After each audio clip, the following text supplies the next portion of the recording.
Au nom d'Allah, le tout miséricordieux, le très miséricordieux. Aujourd'hui, je vais vous parler d'un moment historique et spirituel très important, le dernier message du prophète Mohammed, paix et bénédiction sur lui. C'était lors de son dernier pèlerinage. Appelé Hajjah al-Wada, le pèlerinage d'adieu, en l'an 10 de l'Hégire, soit l'an 632 de notre ère. Des dizaines de milliers de compagnons étaient présents, rassemblés sur le mont Arafat. Le prophète, paix et bénédiction sur lui, savait que c'était peut-être la dernière fois qu'il s'adressait à sa communauté. Ces paroles sont donc comme un testament spirituel, un résumé de toute sa mission. Le prophète, paix et bénédiction sur lui, a commencé par rappeler la sacralité de la vie humaine.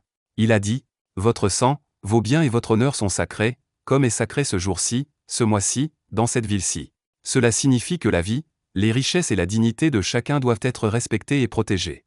C'est une base pour la justice et la paix. Ensuite, il a aboli les injustices de l'époque pré-islamique, appelée Jahiliya.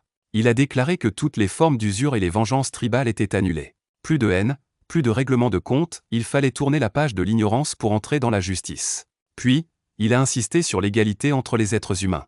Il a dit « Aux gens, votre Seigneur est un. Vous descendez tous d'Adam, et Adam fut créé de terre. Un arabe n'a aucun mérite sur un non-arabe, ni un non-arabe sur un arabe, ni un blanc sur un noir, ni un noir sur un blanc, sauf par la piété. » Un message universel, qui dépasse les frontières, les couleurs et les origines.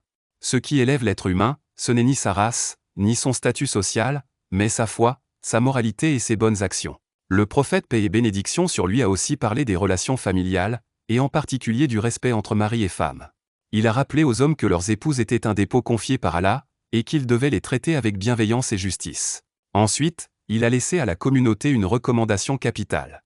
Il a dit « Je vous laisse deux choses, tant que vous vous y attacherez, vous ne vous égarerez jamais, le livre d'Allah et ma Sunna. » Autrement dit, le Coran et l'enseignement du prophète sont les deux guides pour ne pas se perdre, même après sa mort. Enfin, le prophète, paix et bénédiction sur lui, a demandé à la foule « Ai-je transmis le message ?» Et tout le monde a répondu « Oui ». Alors, il a levé son doigt vers le ciel en disant « Ô Allah, sois témoin ». C'est comme s'il confiait sa mission à Allah et à sa communauté, en confirmant qu'il avait accompli sa mission prophétique.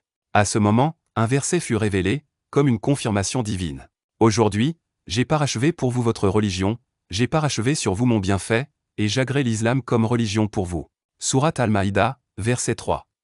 Ce dernier message du prophète, paix et bénédiction sur lui, n'est pas seulement une parole pour son époque. C'est un guide pour nous aujourd'hui. Il nous rappelle de respecter la vie et la dignité humaine, de rejeter l'injustice et l'oppression, de croire en l'égalité de tous les êtres humains, et de rester attaché au Coran et à la Sunna. Ce message est universel, intemporel, et c'est le cœur même de l'islam. Que Allah nous accorde de comprendre, d'appliquer et de transmettre ce dernier message du prophète Mohammed, paix et bénédiction sur lui.